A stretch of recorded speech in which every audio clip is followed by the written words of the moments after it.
Kader Partai Solidaritas Indonesia, PSI, Dian Sandi, kembali memenuhi panggilan penyidik Polda Metro Jaya, Rabu, 28 Mei 2025. Pemanggilan ini dilakukan untuk melengkapi keterangan sebelumnya terkait dugaan pencemaran nama baik yang dilaporkan Presiden ke-7 RI, Joko Widodo, Jokowi, perihal ijazah palsu.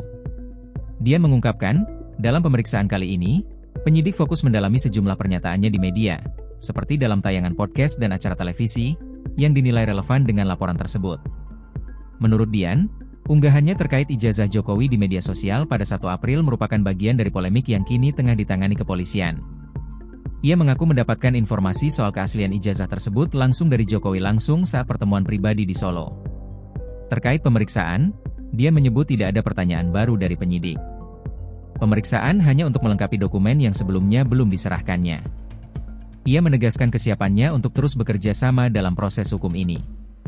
Dian juga menyesalkan adanya pihak-pihak yang terkesan meremehkan proses hukum. Terakhir, Dian berharap agar isu ini tidak mengganggu stabilitas nasional. Hari ini tuh gimana kedatangan saya ini bisa juga jadi tanda ya bahwa ini memang serius barang ini. Karena saya pun yang bukan terlapor maupun pelapor, saya sudah dimintai keterangan berkali-kali kan. Tapi tadi itu saya keterangan verbal untuk melengkapi keterangan-keterangan saya sebelumnya. Berikut juga dengan bukti-bukti yang pada pemeriksaan pada tanggal 19 Mei kemarin belum saya lengkapi. Itu tadi yang saya antar ke penyidik. Yang digali yang beda dari pemeriksaan sebelumnya atau yang lebih dikhususkan di dalam pemeriksaan kali ini? Memang ada, tetapi itu bukan menjadi mayor ya dalam pemeriksaan. Tetap dia adalah laporan Pak Jokowi tanggal 30 Maret, tanggal 30 April, tanggal 30 April laporan Pak Jokowi itu malah yang ditelusuri itu kan di bawah tanggal 26. Karena Pak Jokowi ini mengetahui peristiwa itu adalah tanggal 26 kan, 26 April. Jadi 26 Maret kok, ya kan? 26 Maret. Jadi turun ke bawah itu yang diperiksa, bukan yang di atas tanggal 26. Walaupun ada pengembangan nanti ke situ. Saya pun ditanya kan, karena saya ada beberapa kesempatan juga bersama dengan Pak Rismon, dengan Pak Roy Suryo, seperti di acara TV maupun podcast. Nah, tapi keterangannya bersifat verbal. Makanya saya katakan itu adalah pengembangan. Maksudnya pengembangan bisa didetailkan Bang? Artinya kan Abang 2 kali diperiksa yang sebelumnya dengan yang sekarang tuh yang ingin digali oleh penyidik itu terkait dengan hal apa nih? Kan saya ada beberapa pertemuan lewat podcast maupun lewat TV gitu kan, yang di situ ada pernyataan-pernyataan yang mungkin perlu digali gitu. Jadi saya di situ jadi saksi. Hanya saja mayornya ini kan kita bicara mayor dari pokok dari situ adalah tanggal 26 kemarin itu yang digali. Makanya tadi saya katakan kalau itu saya tidak tahu sama sekali karena saya mengupload itu kan tanggal 1 April. Bahwa saya tahu ada peristiwa-peristiwa itu lewat sosial media malah. Bisa tahu peristiwa-peristiwa itu. Saya nggak ada di situ. Berarti pertemuan Abang dengan Bang Rismon dan Bang Roy Suryo ini juga turut digali oleh penyidik? Turut digali oleh penyidik. Makanya saya katakan tadi itu bagian dari pengembangan. Ini kita nggak tahu ini ya, kita nggak tahu ini yang mana-mana. Tapi kalau saya ditanya saya jawab. Bang, ini kan di Barreskrim sendiri polisi sudah menghentikan proses penyelidikannya terhadap laporan dari PPUA kalau nggak salah ya Bang. Itu nah saat ini tinggal di Polda Metro Jaya terkait dengan dugaan pencemaran baik yang dilaporkan oleh Pak Joko Widodo.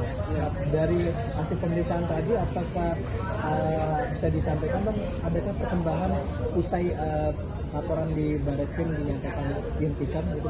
Tidak ada tadi. Tadi tidak ada pembahasan di situ, saya hanya digali sesuai dengan keterangan saya sebelumnya yang tanggal 19 Mei.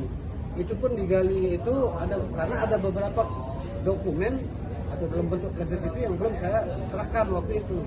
Ini kan makanya tadi saya bawa 2 langsung ke flash disk itu. Saya juga tanda tangani 4 berkas. Serah terima itu kan. Saya tanda tangani 4 berkas, tanda serah terima gitu. Situ. Cuman di luar daripada itu, saya mau 1000 kali dipanggil pun saya tetap akan hadir. Yang penting kasus ini menjadi terang, itu aja kalau saya.